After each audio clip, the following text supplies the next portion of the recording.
Assalamualaikum warahmatullahi wabarakatuh. Bismillahirrahmanirrahim. Alhamdulillahi rabbil alamin. Wabihi nasta'in wa ala umurid dunya waddin. Wa sallallahu ala sayyidina Muhammadin wa ala alihi wa sahbihi ajma'in. Amma ba'du. Perkenalkan, saya Aulia Rahma Salsabila dari Fakultas Psikologi Universitas Islam Maulana Malik Ibrahim Malang. Di sini saya akan sedikit menjelaskan materi kitab dari kitab Ar-Risalatul Jami'ah wa Tadhkiratun Nafi'ah karangan Al-Habib Ahmad Zain bin Alawi Al-Habsyi.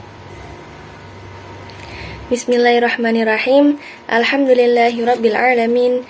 Hamdan yuwafi ni'mahu wa yukafi mazidah. Wa sallallahu ala sayyidina Muhammadin wa ala alihi wa sahbihi wa sallam. Qala Rasulullah sallallahu alaihi wasallam, talabul ilmi faridatun ala kulli muslimin wa muslimah. Rasulullah sallallahu alaihi wasallam bersabda, mencari ilmu itu hukumnya wajib bagi setiap orang muslim dan muslimat. Dan Rasulullah bersabda juga, wa qala sallallahu alaihi wasallam, man salaka tariqan yaltamisu fiha ilman salakallahu bihi tariqan ilal jannah. Barang siapa yang menempuh jalan untuk mencari ilmu, maka Allah akan memudahkan baginya jalan untuk menuju surga. Amin, Allahumma amin. Selanjutnya, kita akan membahas pada bab pertama, faslul awal, tentang Arkanul Islam atau rukun-rukunnya Islam. Arkanul Islami khamsatun, syahadatu an la ilaha illallah wa anna Muhammadar Rasulullah wa iqamus shalah wa ita'uz zakah wa shaumu Ramadan wa hajjul baiti man istata'a ilaihi sabila. Rukun-rukun Islam terdiri dari 5 bagian. Yang pertama, syahadatu an la ilaha illallah wa anna Muhammadar Rasulullah. Bersyahadat atau bersaksi bahwa tiada Tuhan yang berhak disembah kecuali Allah dan Nabi Muhammad sebagai utusannya. Yang kedua, wa iqamus shalah, yaitu mendirikan sholat. Kemudian yang ketiga, wa ita'uz zakah, mengeluarkan zakat. Yang keempat, wa shaumu Ramadan, berpuasa di bulan Ramadan, di bulan suci Ramadan. Dan yang kelima, wa hajjul baiti man istata'a ilaihi sabila, ibadah haji bagi yang mampu melaksanakannya. Summa ma'al ikhlas wa tasdiq, faman lam yakum mukhlisan fahuwa munafiq, wa man lam yakum musaddiqan fahuwa kafir. Semuanya itu dilakukan dengan ikhlas dan yakin atau mempercayainya. Maka barang siapa yang tidak ikhlas karena Allah, maka ia akan digolongkan sebagai orang yang munafik.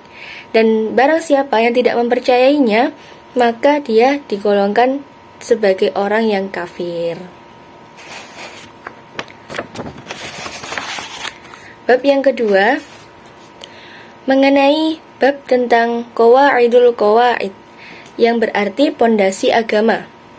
Wa aslul iman, adapun rukun-rukun iman, an ta'taqida anna Allah Ta'ala mawjud wa annahu ta'ala wahidun la syarikalah wa la mithla lahu wa la shibha lahu laisa kamitslihi syai'un wa huwas samiul basir. Adapun rukun atau tiangnya agama terdiri dari 3 bagian. Yang pertama Islam, yang kedua iman, dan yang ketiga ihsan. Khalaqas samawati wal ard wa khalaqal mauta wal hayah wat ta'ah wal ma'siyah was sihah was saqam wa jami'al kauni wa ma fihi. Adapun rukun tiangnya agama ada 3, iman, Islam, dan juga ihsan, sebagaimana yang telah disebutkan di dalam hadis yang diriwayatkan oleh Sayyidina Umar bin Khattab, yang mana hadis tersebut terkenal dengan hadis Jibril. Wa khalaqal khalqa wa a'malahum wa qaddara arzaqahum wa ajalahum la tazidu wa la tanqus wa la yahdutsu hadithun illa biqada'ihi wa qadarihi wa iradatihi wa annahu ta'ala hayyun alimun muridun qadirun, mutakallimun, sami'un, basirun.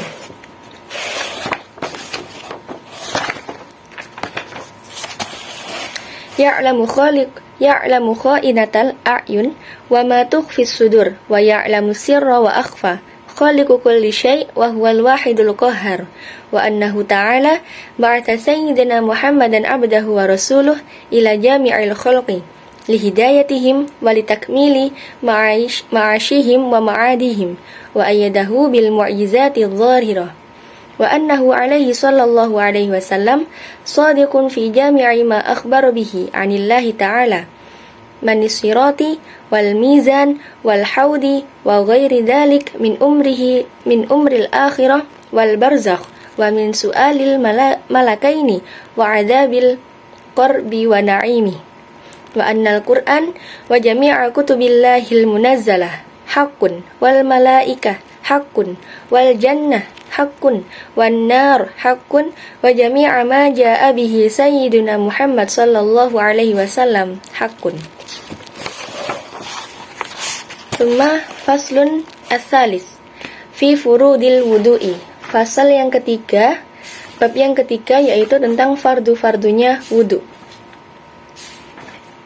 Furudul wudu'i sittatun. Al-awwalu an-niyatu.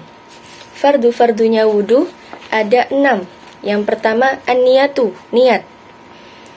Ats-tsani ghuslul wajhi wa hadduhu min manabiti sya'rir ra'si ila muntahal lahyaini wa dhaqani tula wa ardan minal udhuni ilal udhuni. Kemudian yang kedua yaitu membasuh wajah. Adapun batasannya dari tempat tumbuhnya rambut sampai tempat tumbuhnya gigi bagian bawah dan sampai janggut. Jadi yang kedua yaitu membasuh wajah dari batasannya yaitu tempat awalnya tumbuh rambut kemudian sampai gigi bagian bawah atau sampai janggut ya teman-teman. Kemudian yang ketiga as-salisu waslul yadaini ilal mirfaqaini, membasuh kedua tangan sampai siku-siku. Jadi fardu wudu yang ketiga yaitu membasuh tangan. Jadi telapak tangan sampai siku-siku. Dari yang pertama tangan bagian kanan dari ujung telapak tangan sampai ke siku-siku, sunnahnya 3 kali. Kemudian yang kiri dari ujung telapak tangan sampai ke siku-siku sebanyak 3 kali. Kemudian yang keempat ar-rabi'u mashu syai'im min basyaratir ra'si aw sya'rin fi haddi, mengusap sebagian dari rambut kepala atau satu rambut yang berada di batasannya. Jadi yang keempat adalah fardu wudu yang keempat yaitu mengusap sebagian rambut kepala dari batasannya, yang berada di batasannya. Yang kelima al-khamisu ghuslur rijlaini ma'al ka'baini, membasuh kedua kaki beserta kedua mata kaki. Jadi fardu yang kelima yaitu membasuh kedua kaki sampai batasannya yaitu mata kaki. Dan yang keenam as-sadisu at-tartibu ala hadhil kaifiyah. Yang keenam yaitu tertib atau berurutan. Jadi makna dari tertib adalah tidak mendahulukan yang akhir dan tidak mengawalkan yang akhir. Tidak mendahulukan yang akhir dan tidak mengakhirkan yang awal. Jadi tertib itu berurutan. Yang pertama niat, kemudian membasuh wajah, membasuh kedua tangan sampai siku, kemudian mengusap rambut, kemudian membasuh kedua kaki. Itu dinamakan tertib. Kemudian bab selanjutnya yaitu mujibatul ghusli atau perkara yang mewajibkan mandi. Wa in kana 'alaihi janabatun min mujama'ati aw khuruji mani binaumin aw ghairihi lazimahu ghuslu jami'i badani ma'aniyah raf'il janabah. Perkara yang mewajibkan mandi. Jikalau orang tersebut mempunyai janabah. Janabah itu hadas besar disebabkan berhubungan atau keluarnya mani, sebab tidur atau selainnya, maka ia wajib membasuh semua badannya. Membasuh semua badannya bersamaan dengan niat menghilangkan hadas besar ataupun junub. Jadi perkara yang mewajibkan mandi ada 6. Yang pertama yaitu masuknya hasafah ujung zakar ke farji. Kemudian yang kedua keluarnya mani atau sperma. Kemudian yang ketiga haid. Yang keempat nifas. Yang kelima melahirkan. Dan yang keenam mati. Dan fardunya mandi ada 2. An-niyatu wa ta'mimul badani bil ma. Jadi yang pertama yaitu niat. Yang kedua meratakan air ke seluruh tubuh. Jadi an-niyatu wa ta'mimul badani bil ma. Bab selanjutnya yaitu nawaqidul wudu'. Wa yanqudul wudu'a al-khariju min ahadis sabilaini al-qubuli awid duburi ala makan. Dan adapun perkara yang membatalkan wudu itu ada 4. Yang pertama, keluarnya sesuatu dari salah satu 2 jalan kubul, ya, jalan depan atau dubur, jalan belakang pada asalnya. Kemudian yang kedua, wayang kudul wudu'a zawalul aqli binaumin aw ghairihi illa nauman makin maq'adatahu minal ardi. Yang kedua yaitu hilangnya akal pikiran sebab tidur atau yang lainnya, kecuali tidurnya orang yang tempat tidurnya menetap dari bumi. Jadi poin yang kedua yaitu hilangnya akal pikiran disebabkan oleh tidur atau yang lainnya. Jadi ketika teman-teman tidur berbaring, ya terutama berbaring ataupun hilangnya akal seperti mabuk ataupun pingsan, ya hilangnya akal, maka itu dapat membatalkan wudhu, teman-teman. Kecuali tidurnya orang tempat tidurnya menetap di bumi. Jadi yang dimaksud dari menetap di bumi adalah dubur, ya. Dubur ini dubur teman-teman itu harus nempel pada bumi. Jadi lebih afdolnya, lebih tepatnya teman-teman untuk duduk bersila secara menyilangkan kaki, duduk bersila. Ya seperti itu. Itu yang dianjurkan. Itu yang dianjurkan dan diriwayatkan. Duduk bersila adalah duduk yang tidak membatalkan wudhu. Kemudian yang ketiga,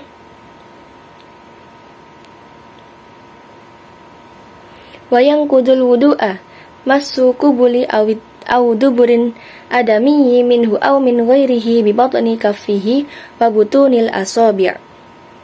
Yang ketiga yaitu menyentuh kubul atau duburnya anak Adam miliknya sendiri atau orang lain dengan telapak dan perut jari jemari baik dia kecil maupun besar. Jadi yang ketiga ini menyentuh kubul atau duburnya anak Adam miliknya sendiri ataupun miliknya orang lain yang sudah balik, ya, balik maupun belum balik, dengan telapak tangan bagian dalam.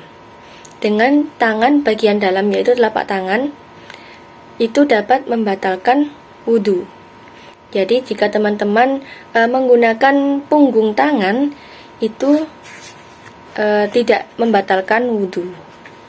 Kemudian yang selanjutnya kabiron wayang kudul wudu'ah iltiqa'u basyarata rajulin wa imra'atin kabiraini ajnabiyaini bila hailin. Yang selanjutnya illa zufran au sya'ran au sinna fala yanqudul wudu'ah. Yang keempat yaitu bertemunya 2 kulit antara laki-laki dan wanita yang dewasa ajnabiyah bersentuhan tanpa penghalang kecuali kuku, rambut, gigi, maka tidak membatalkan wudhu. Jadi teman-teman, ketika bertemunya 2 kulit antara laki-laki dan perempuan, kita sebagai kaum Hawa bersentuhan dengan kaum Adam tanpa penghalang, maka dapat membatalkan wudhu, ya, dapat membatalkan wudhu jika bersentuhan tanpa penghalang. Jadi ketika misalnya teman-teman ingin berjabat tangan tapi terhalang oleh kain ataupun jilbab ataupun mukena, dari pihak laki-lakinya ya, dari pihak laki-lakinya jika kita pihak yang lebih tua jika terhalang oleh kain, maka kita bisa dianggap tidak membatalkan wudhu, seperti itu. Baik, selanjutnya kita masuk pada bab syurutus sihhatis shalah, syarat-syarat sahnya salat. Wa yustaratu lisihhatis shalah ma'rifatu dukhulil waqti biyaqini aw ijtihadin aw walabatin dhanni fa in shalla ma'asyakki lam tasihha salatu. Jadi yang syarat sah yang pertama yaitu mengetahui masuknya waktu sholat dengan yakin atau ijtihad atau dengan sangkaan. Nah, oleh karena itu barang siapa yang sholat dengan ragu-ragu karena waktunya ragu-ragu akan waktunya ini sudah masuk atau belum masuk sholat, nah maka sholatnya tidak sah. Jadi teman-teman harus yakin nih bahwa sekarang sudah masuk waktunya asar, aku harus sholat asar. Ya, jadi kita tidak boleh merasa ragu-ragu ini masih waktu zuhur atau sudah masuk asar ya. Nah, seperti itu ragu-ragu jadi menyebabkan tidak sah sholatnya.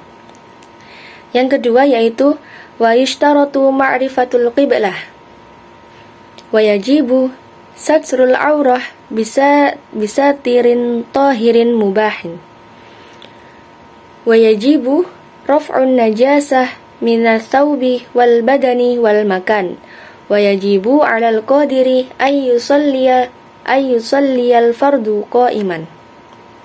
Yang selanjutnya menghadap ke arah kiblat. Kiblat kita wajib menghadap ain kiblat atau Ka'bah. Ya, wajib menurut Imam Syafi'i.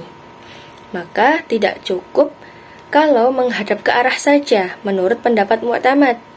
Menghadap secara yakin ketika tidak ada penghalang antara musolli dengan Ka'bah, kalau ada maka dengan dugaan.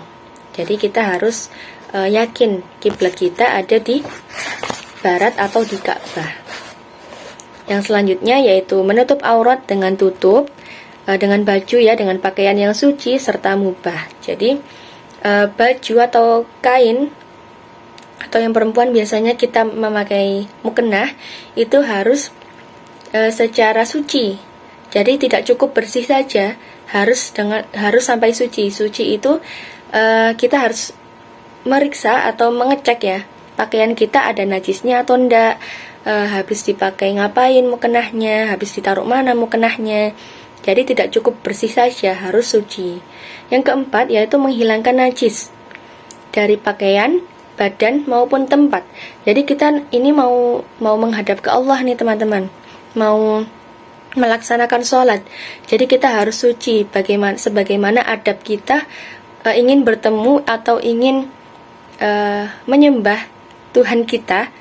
Nah, adab kita adalah suci, pakaian, badan maupun tempat. Jadi pakaian teman-teman mukennah, kemudian badan teman-teman diusahakan sudah bersih ya, mandi seperti itu. Kemudian tempat yang teman-teman pakai untuk sholat itu bersih juga, suci juga. Jadi dianjurkan, maka dari itu ketika sholat dianjurkan untuk memakai sajadah. Yang kelima yaitu suci dari hadas kecil dan hadas besar. Nah, hadas kecil dan hadas besar ini teman-teman diwajibkan untuk wudhu, supaya syarat untuk sahnya sholat itu kita harus suci dari hadas kecil dan hadas besar dengan cara wudhu. Hadas kecilnya apa? Seperti buang air kecil, buang air besar, kemudian hal-hal yang membatalkan wudhu saja, tidak mengharuskan mandi wajib, itu namanya hadas kecil. Dan hadas besar yang mengharuskan teman-teman untuk mandi wajib, itu yang dinamakan hadas besar. Maka jika teman-teman ingin sholat atau syarat syahnya sholat, itu harus suci dari hadas kecil maupun hadas besar. Dan yang keenam yaitu mengetahui di dalam kefarduannya. Jadi teman-teman, jika sholat kita harus mengetahui fardu-fardu sholat apa saja. Dan kita harus yakin. Yang ketujuh, kita harus yakin fardu tersebut adalah fardu atau wajibnya. Wajibnya sahnya sholat. Jadi jika kita menganggap fardunya ini adalah sunnah, maka tidak sah sholat kita. Yang kita anggap fardu, yang harusnya dianggap fardu tapi kita anggap sunnah, maka tidak sah sholatnya. Nah, syarat wajib sholat ada berapa?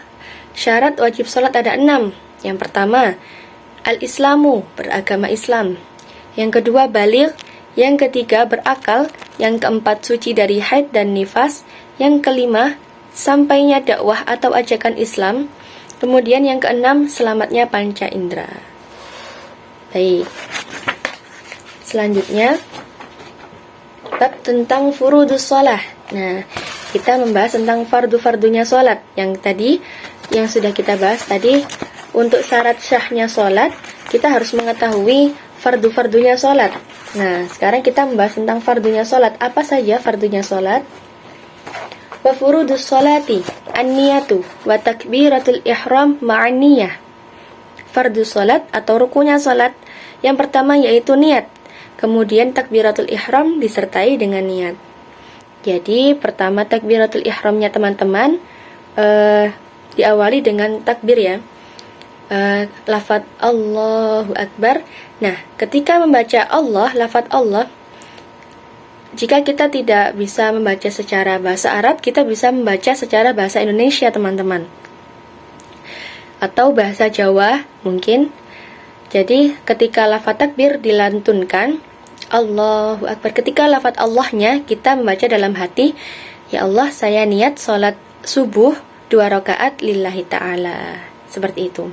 Kemudian yang selanjutnya wa qiraatul Fatihah bil basmalah wa tashdidah bil arba'ah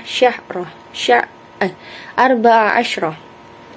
Nah, yang selanjutnya yaitu membaca surat Al-Fatihah disertai dengan basmalah dan tasdidnya ada 14 dan mengeluarkan huruf dha dari dot karena di dalam Fatihah tidak ada huruf dha. Kemudian yang selanjutnya summar ruku'. Yang selanjutnya summar ruku' wa yajibu ayyankiha bihaitsu tanalu rahatahu rukbatayhi. Ruku' dan wajib untuk condong atau membungkuk yang sekiranya kedua epek-epek tangan berada di lutut. Jadi rukuknya harus membungkuk secara 90 derajat bagi yang berdiri ya. Berdiri bagi yang mampu. Nah, syaratnya telapak tangan ini atau epek-epek tangan ini ada di lutut. Jadi membentuk 90 derajat. Nah, selanjutnya wa yatma'inna fihi wujuban hatta taskuna a'dha'u. Yang selanjutnya yaitu tumakninah di dalamnya sehingga tenang anggota badannya. Nah, tumakninah ini apa? Tumakninah ini adalah berhenti sejenak. Berhenti sejenak setelah kita melantunkan atau melafadzkan kalimat pada setiap bagian daripada sholat. Ya, jadi kita jika diperkirakan ada mungkin 5 detik ya untuk tumakninah atau berhenti sejenak. Yang selanjutnya yaitu summal i'tidal wa yatma'innu fihi wujubah. Yang selanjutnya i'tidal yang di dalamnya terdapat tumakninah. Ya, tumakninah tadi adalah berhenti sejenak. Yang selanjutnya summas sujudu marrataini wal julusu bainas sadataini. Yang selanjutnya yaitu sujud sebanyak 2 kali dan tumakninah di dalamnya. Jadi kita setelah i'tidal kemudian sujud, kemudian sujud secara 2 kali dan di dalamnya terdapat tumakninah.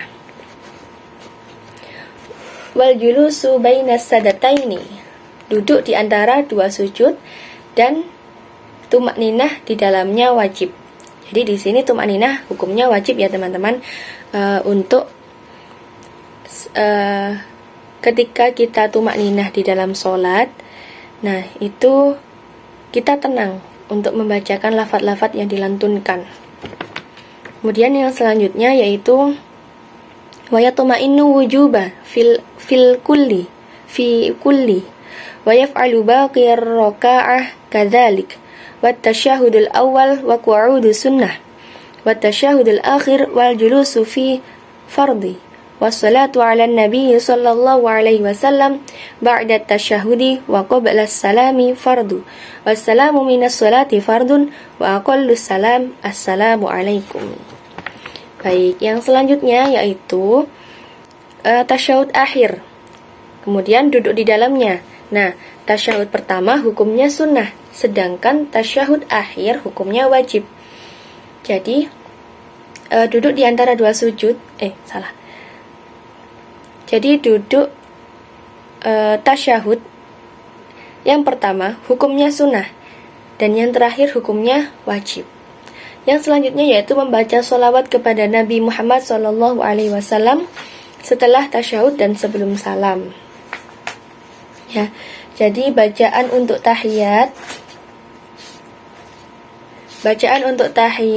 untuk tasyahud akhir adalah At-tahiyyatu lillah, assalamu alayna, assalamu alayka ayyuhan nabi wa rahmatullah wa barakatuh, assalamu alayna wa ala ibadillahi salihin, asyhadu an la ilaha illallah wa anna muhammadan abduhu wa rasuluh.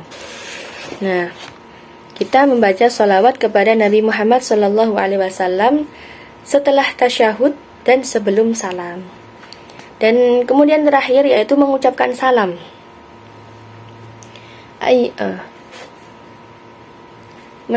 Yang terakhir yaitu mengucapkan salam. Wassalamu minas sholati fardun. Aqallus salam, paling sedikitnya salam yaitu assalamu alaikum.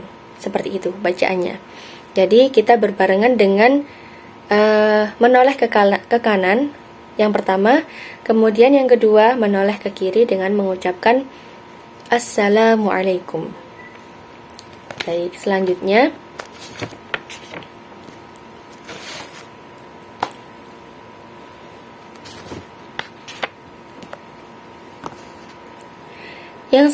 yaitu mubtilatus shalah atau perkara yang membatalkan salat. Wa yubtilus shalah al-kalamu amdan walau biharfaini. Yang pertama yaitu berbicara dengan disengaja meskipun hanya 2 huruf dan lupa berbicara banyak. Jadi ketika kita sholat kita diharamkan kita dilarang untuk berbicara meskipun hanya 2 huruf saja. Itu sudah membatalkan sholat. Kemudian wanasiyan in kasur wa yubtiluha, berbuat gerakan yang banyak seperti al-amalul kathiru kasalasi khutuwatin wal aklu wasyurba. Nah, seperti berjalan 3 langkah. Ya. Jadi berjalan berbuat, kita boleh bergerak teman-teman. Ketika sholat kita boleh bergerak seperti ada bagian tubuh kita yang gatal misalnya. Nah, namun di sini yang ditolerir itu hanya 3 kali teman-teman, 3 kali gerakan saja. Semisal kita ketika takbir ya pertama ya, Allahu Akbar. Nah, kemudian kepala kita gatal.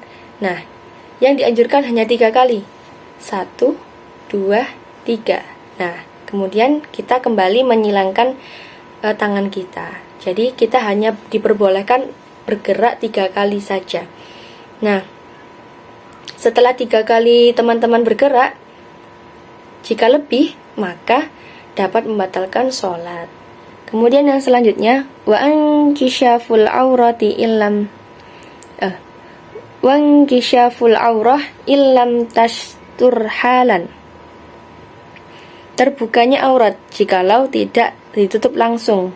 Jadi ketika teman-teman sholat kemudian auratnya terbuka, tidak segera ditutup, dibiarkan saja auratnya terbuka, maka itu dapat membatalkan sholat. Wa wuqu'un najasati illum tulqan halan min ghairi hamlin. Kejatuhan najis jikalau tidak langsung dilempar atau dibuang.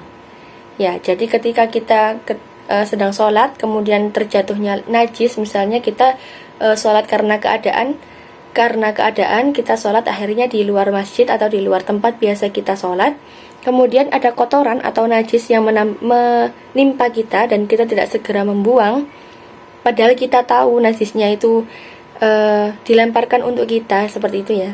Jika tidak langsung dilempar atau dibuang ke arah luar, ya, maka itu dapat membatalkan sholat. Kemudian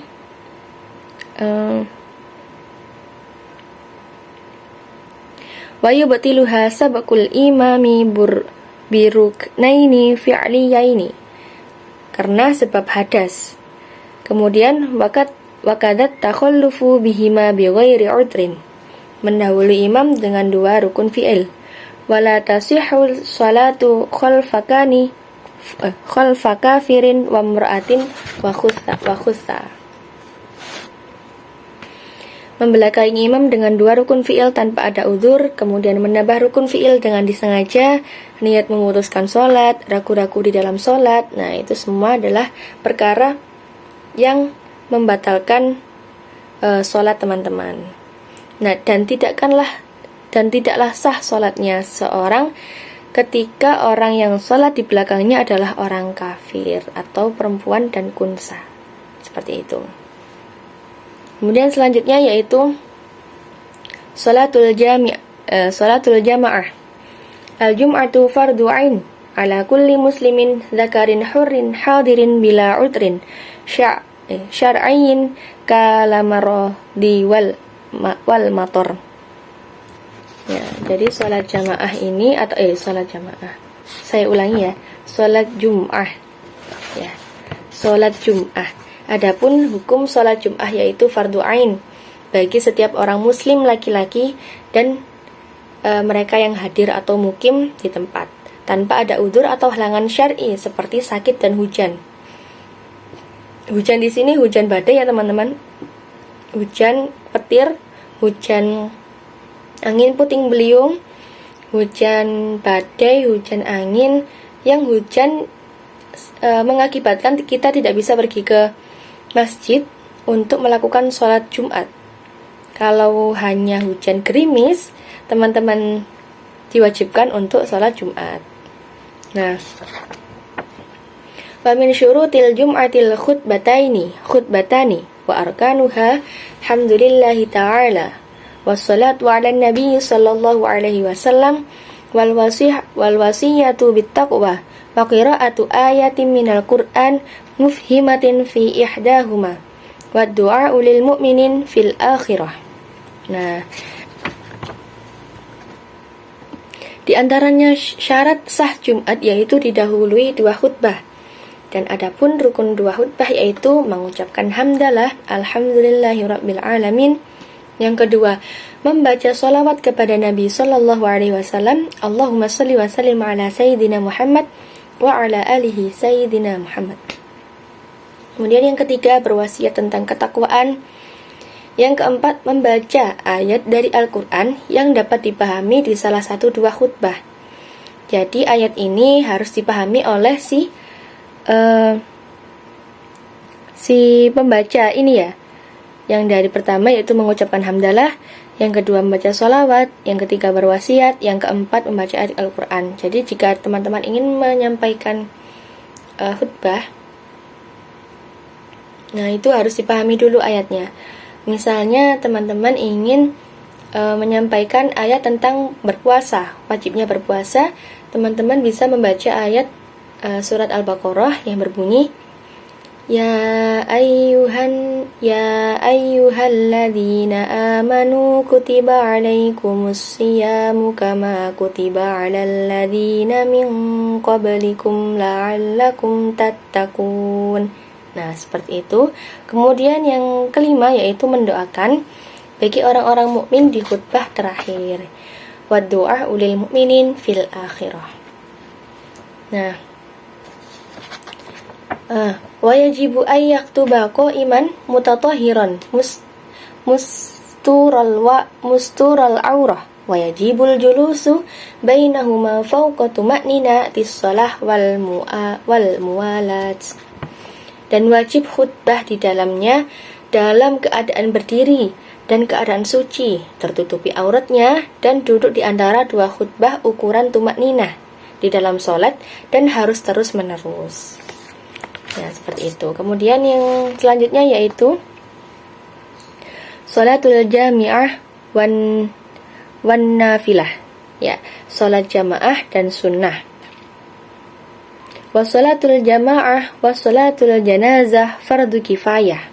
Adapun sholat berjamaah, sholat jenazah itu hukumnya fardu kifayah atau suatu kewajiban jikalau sudah ada yang melakukannya salah satu di antara mereka, maka gugurlah kewajibannya. Jadi semisal teman-teman berada di suatu daerah, ya, kemudian menemukan sosok jenazah, ya, beliau misalnya tidak ada yang mengurus karena suatu keadaan. Nah, namun ketika warga setempat tidak bisa mengurus dan hanya teman Anda yang bisa mengurusnya, maka mengurus mayat ini, mengurus jenazah ini termasuk fardu kifayah, seperti mensolati, memandikan, mengantarkan sampai ke liang lahat. Nah, itu termasuk fardu kifayah jika sudah dilakukan oleh orang lain. Jika sudah bisa dilakukan oleh teman-teman, maka orang lain itu gugur kewajibannya. Nah, wal aidani wal kusufani wal wirtu sunanun muwakkadah wa kadza rawatibus shalah wad duha wa tarawih sunanun laha fadlun wa thawabun azim. Dan adapun salat Idul Fitri dan Idul Adha, khusuf qamar dan khusuf syam, salat gerhana ya, itu sunnah muakkadah.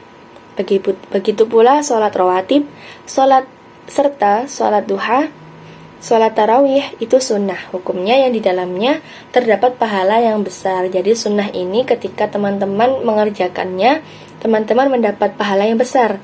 Namun jika tidak dikerjakannya, tidak apa-apa. Berbeda dengan wajib ya. Jika wajib itu jika dikerjakan mendapat pahala, jika tidak dikerjakan mendapat dosa. Jika sunnah tidak dikerjakan tidak apa-apa. Seperti itu. Yang selanjutnya yaitu babus shaum atau bab tentang puasa. Wa amma shaumu wa huwa thalithu arkanil Islam fa huwa imsak ma'rufun ala wajhi makhsusin. Adapun ibadah puasa termasuk rukun Islam yang ketiga. Yang dinamakan puasa ialah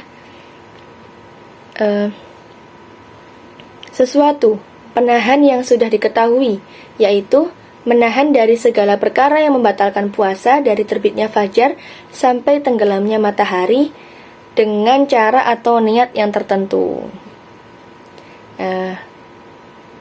Dan di antara rukunnya ialah harus berniat setiap hari. Di antaranya menginapkannya dari waktu malam hari. Jadi tidak asing ya teman-teman, jika setelah sholat tarawih, teman-teman diajak oleh sang imam untuk membaca niat puasa untuk di kemudian harinya.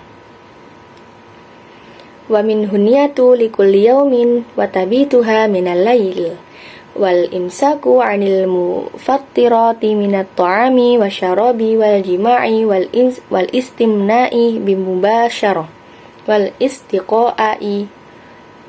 istiqa'atil bil ikhtiyar.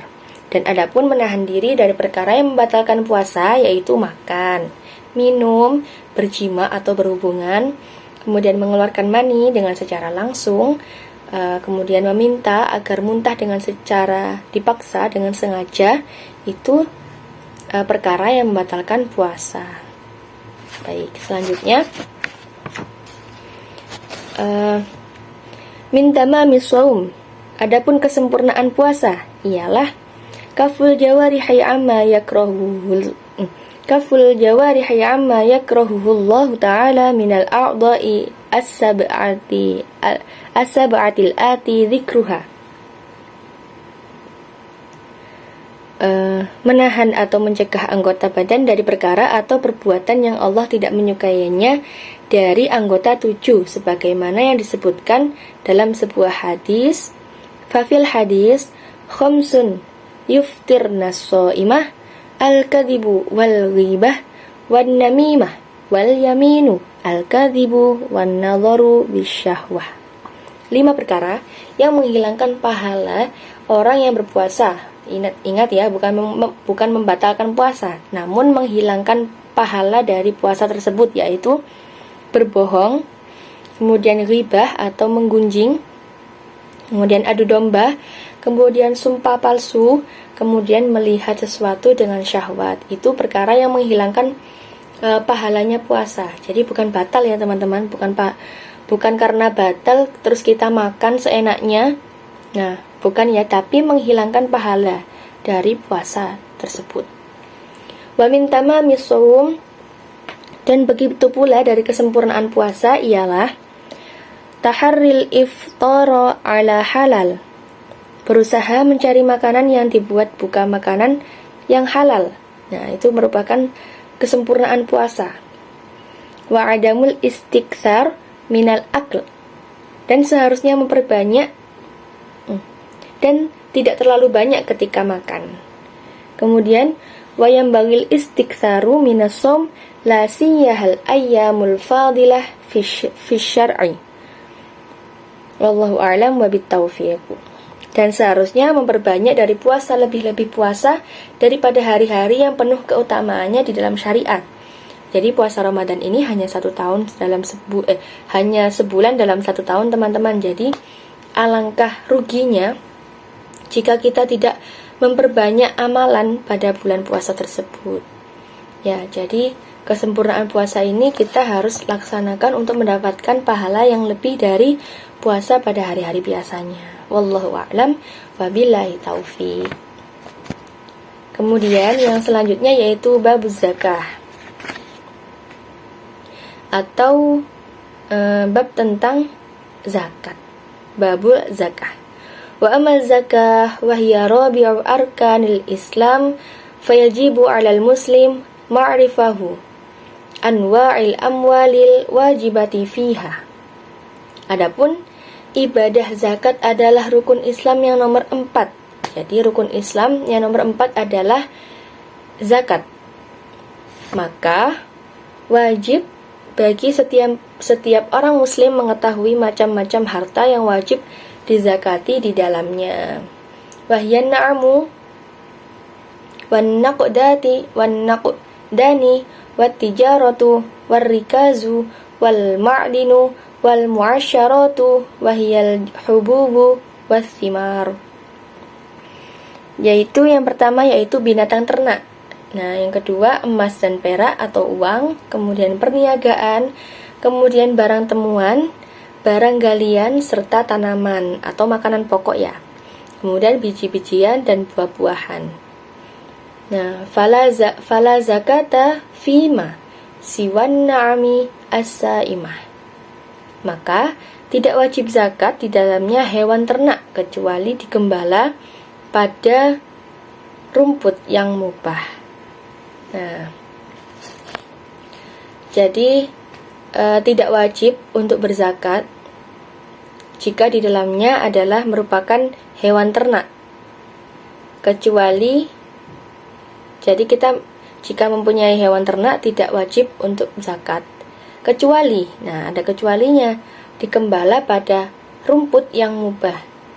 Jadi jika rumput itu mubah hukumnya, nah itu wajib untuk membayar zakat. Tapi jika rumput itu jika rumput itu adalah rumput sendiri, maka tidak diwajibkan untuk membayar zakat. Mungkin seperti itu. Kemudian wallahu a'lam. Kemudian yang selanjutnya yaitu wa yastaratul haulu laha wa kadzalika yushtaratu lin-nuqudi wat tijarah wa yushtaratu fi hadhil anwa'in nisabu aidan. Dan disyaratkannya harus lewat setahun untuknya. Begitu pula pada emas dan perak. Perniagaan dan diharuskan pada bagian ini harus sampai nisabnya juga. Jadi jika kita ingin berzakat, barang yang kita zakatkan itu harus melampaui 1 tahun untuknya. Jika kita punya hewan itu harus minimal berumur 1 tahun. Jika kita punya emas, umurnya harus 1 tahun untuknya. Jadi syaratnya harus lewat 1 tahun untuknya. Wa wajibun naqdaini wat tijarah, dan wajibnya mengeluarkan zakat emas dan perak serta zakat perniagaan yaitu rubu'ul ushri, 1/4. Wa wajibul hububi wathimari allati suqiyat bimu'nah, dan di dalamnya tanaman biji-bijian dan buah-buahan yang disirami dengan alat bantu yaitu al-ushru wa bi ghairi ma'unatil ushru, yaitu 1/10, dan jikalau tanpa pertolongan maka 1/10. Nah, wa zakatul fitri wajibatun ala kulli muslimin idza fadulat an qutihi wa quti may yaqutuhu yaumal 'idi wa lailah arba'atu amdadin bimuddin Nabi sallallahu alaihi wasallam. Dan adapun zakat fitri itu wajib hukumnya bagi setiap orang muslim jikalau lebih dari makanan pokoknya, dan makanan pokok orang itu wajib diinfakkan pada hari raya dan malamnya, yaitu mengeluarkan 4 mud atau 1 sok dengan mudnya Nabi sallallahu alaihi wasallam. Jadi wajib ya, zakat fitri itu hukumnya wajib bagi setiap muslim jikalau lebih dari makanan pokoknya. Kemudian watajibun niyatu fil jami'i, dan wajib berniat di keseluruhan. Nah, zakat fitri itu hukumnya wajib ya teman-teman. Niat dan wajib berniat di keseluruhan. Niatnya seperti apa? Nawaitu an ukhrija zakatal fitri an nafsi fardalillahi ta'ala. Nah, seperti itu. Ataupun teman-teman bisa menggunakan bahasa Indonesia. Niat zakat fitri dari saya untuk memenuhi fardhu karena Allah Ta'ala. Seperti itu. Kemudian wala yajuzu ayyas rifa zakata wal fitrata illa hurrin muslimin muttasifin bisifati ahadil asnafi as-samaniyah. Dan tidak boleh zakat tersebut tasyarufkan atau disalurkan kecuali kepada orang yang merdeka muslim yang disifati dengan salah satu golongan yang ada 8.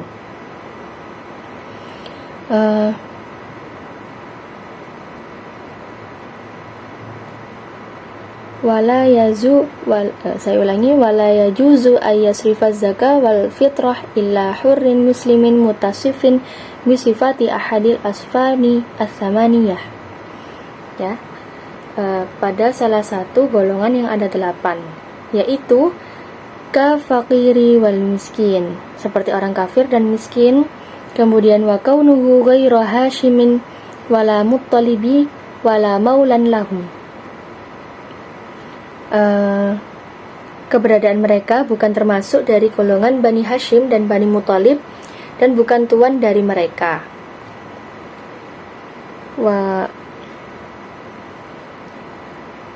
Wayajibu isti'abu al-mawjudi minhum, dan wajib meratakannya zakat kepada mereka yang ada dari golongannya. Alhamdulillahirrabbilalamin. Telah selesai rangkaian pada bab kitab Ar-Risalatul Jami'ah wa Tadhkiratun Nafi'ah, karangan dari Al-Habib Ahmad Zain bin Alawi Al-Habsyi, yang mana semoga dari apa yang saya sampaikan membawa manfaat bagi teman-teman atau bisa menyerap ilmu walaupun kita masih sama-sama belajar. Alhamdulillah, syukron untuk perhatiannya, atas perhatiannya sudah menonton video dari awal hingga akhir. Saya tutup. Wassalamualaikum warahmatullahi wabarakatuh.